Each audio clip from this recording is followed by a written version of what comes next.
work, Vivan, best for your critically engaging, very large-scale installation?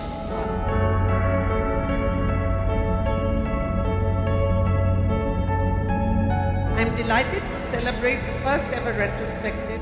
It's been a long time and it should have come much earlier. But after 50 years of his art practice, let's welcome the star of the evening, Vivan Sundaram. Please give him a warm welcome.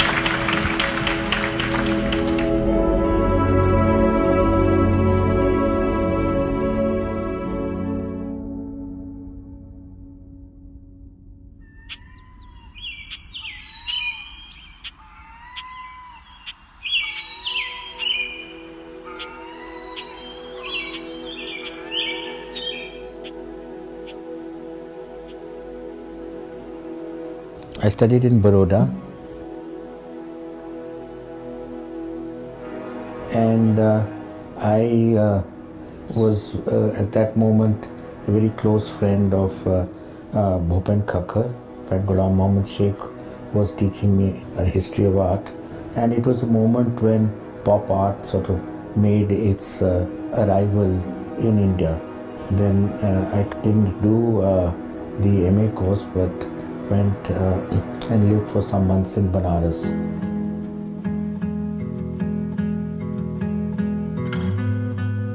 So actually many of the works are sort of inspired by a pop kitsch Banaras, not the religious one.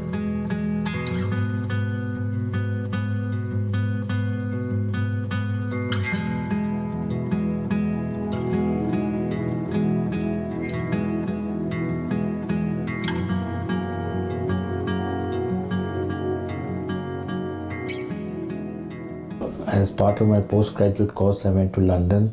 I was at the Slade School.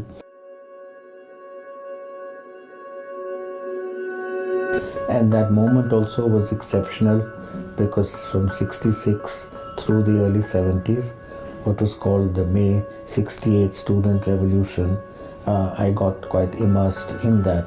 I was apolitical in India, but the context was such that there was such vibrancy, whether it was pop culture, Beatles, Mick Jagger, and then the anti-Vietnam aggression by the Americans played a considerable role in my understanding of the world and politics.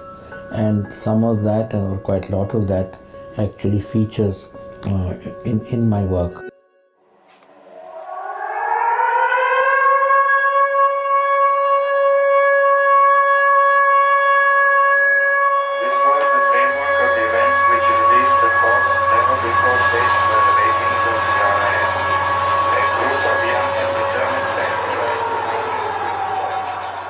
Part of my, again, image or persona is an artist activist.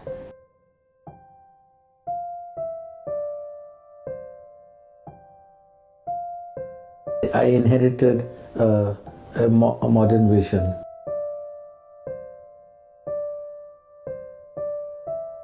I have two parts to myself. I am a Sundaram and a Shergill. The Shergill comes from my maternal side.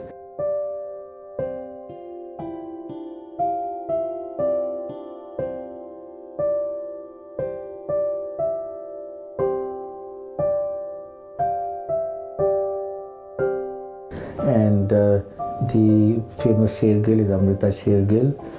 So I was certainly born in an environment of this family history. In fact, born in the studio of Amrita Shergill. She died 2 years before I was born. So obviously the very strong presence of Amrita, although my own, as I said, the kind of work that you'll see here, 66 and 68, in London was nothing to do with a Shergill. But when I returned from England, I started thinking and reflecting about, in quotes, my personal inheritance.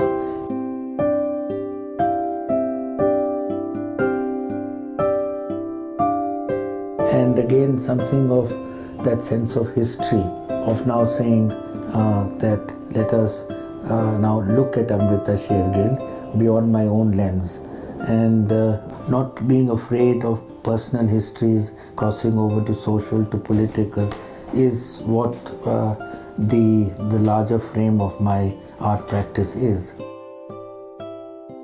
And so then I ventured to do this largest painting that I have done, 6 feet by 8 feet. And I did the painting intentionally large because it allowed precisely that kind of distanciation. You will see that there is a kind of, the 4 members of the family is each in their own dream and in their own world. They could be alienated if they are part of a bourgeois family, that there is an empty space in the center and it goes right up to the top. So this empty void is in a sense indicating to the viewer, now enter this painting.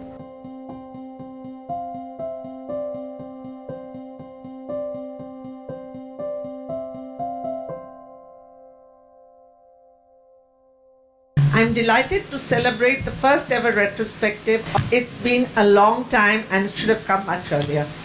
But after 50 years of his art practice, let's welcome the star of the evening, Vivan Sundaram. Please give a warm welcome.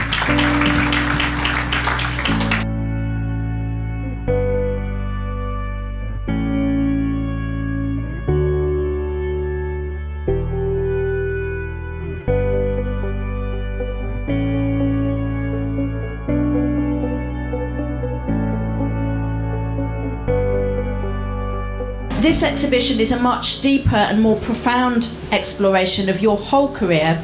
As you said, something you've been working on for 52 years. Your work has been hugely important to us at Tate as we have explored and expanded our intercultural, transnational art historical understanding.